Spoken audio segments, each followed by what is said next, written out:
Okay, hi, I'm Richard Turner, Year 5 teacher and Science and Technology lead at Blackwood Primary School. So the focus for our project was developing independent learners. We decided in the first instance to undertake the project as a year group to support our overarching theme, which was Beef Bendigedig. As an aim, as I said from the outset, was to develop and foster all children as independent learners. Now, at Blackwood Primary School, independent learning is a key component in our Inspire curriculum.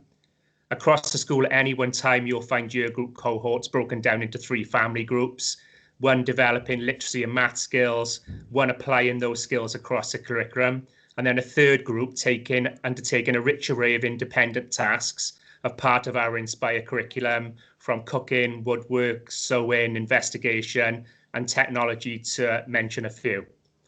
So from the Clarify canvas, I asked the question, why aren't all learners independent already? As a school, we've carried out a lot of action research and professional development to foster independence over the last 5 years. So I kind of asked the questions, is there still a culture of dependency within learners? Is it the cognitive load? Are there the appropriate scaffolds in place?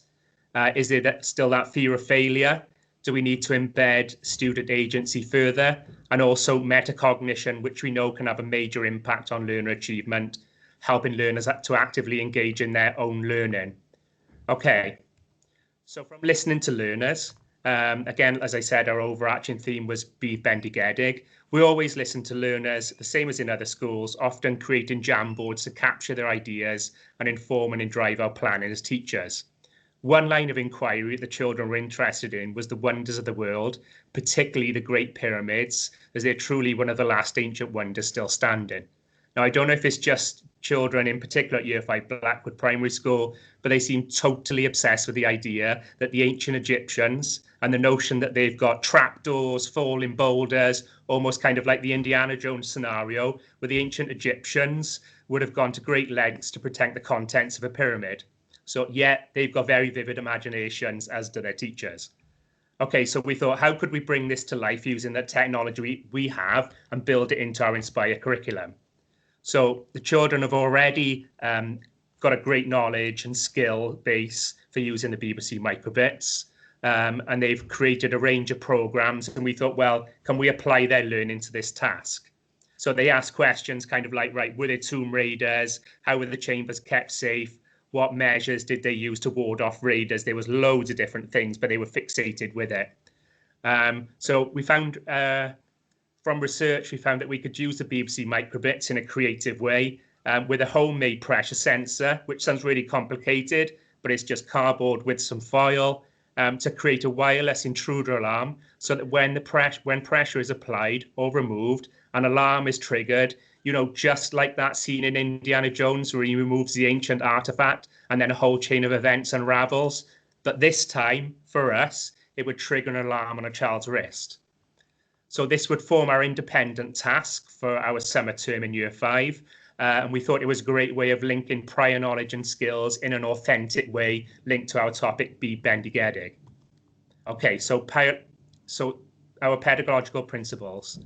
So for effective teaching and learning of programming to take place in children, the right level of detail needs to be given when they're ready for it, but also prompts to help them to think about what the code is actually doing.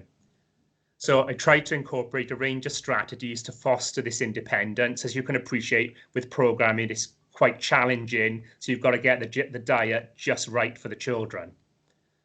So looking at cognitive load theory, so there's limitations, obviously, with working memory.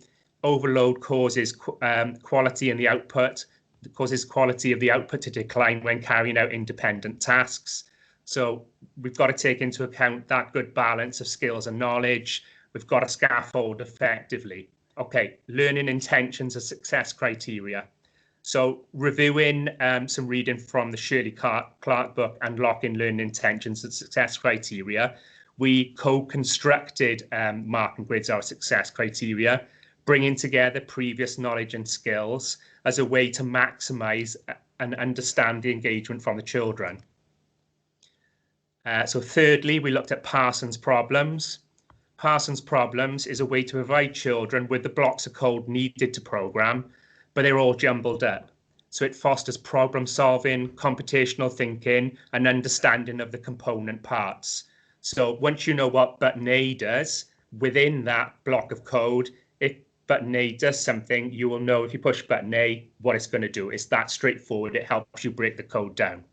And then the fourth one was something, it sounds really complicated, but it's not. It's named stepwise self-explanation. So this combines videos with questions prompting children to reflect on their learning. So it's been shown to help specifically with programming. So researchers obviously named it the stepwise self-explanation. It's basically a step-by-step guide on an asynchronous video. After watching it, or as you go through, the children answer questions about its purpose and functionality. So it's again understanding what the program is doing, but the onus is on the children to ask the questions and answer it themselves based on their previous knowledge. So for example, for what we were doing, which part of the code uses a radio and why? How do you know? So it's part of Dunlowski's Strengthening the Student Toolbox, if you want to look it up. Kasperson and Colin referred to it in a really nice way as taking students on a guided tour rather than let them work in randomly. So it draws attention to the most important parts, which obviously is vital for independent learning to take place. Okay, so what did the learners think of it? So the children, regardless of anything that happened, the children absolutely loved the project and the learning, often reflecting on their own work, from levels of tinkering to find ways of working, where children would act as experts to help each other out, from making adjustments. They were constantly caught in that whole cycle of applying, evaluating, and improving. From suggesting, obviously, again, how to debug their programs, they went on to, some children went on to how they could create trapdoors and how they could have multiple sensors in lots of different rooms. So 96% of children really enjoyed the project. 70% said they developed their independence in the technology area specifically. 74% improved their programming knowledge and skills. And 80% of children said that they would like to learn using this approach in the other areas. So one quote from one child in particular: "I never thought that I would be able to program a microbit to do this and understand what the code says."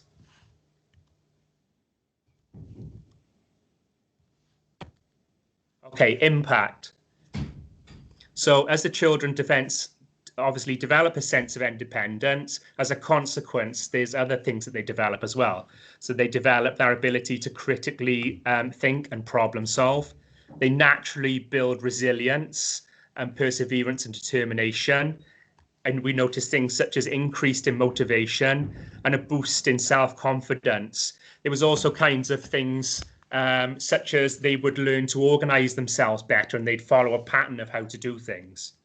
So what next for us? So our natural step would be to develop these strategies of independence in other areas and to trial it and feedback on its use in the first and foremost across years 4, 5 and 6 in technology areas, and allow other learners the benefits of the project.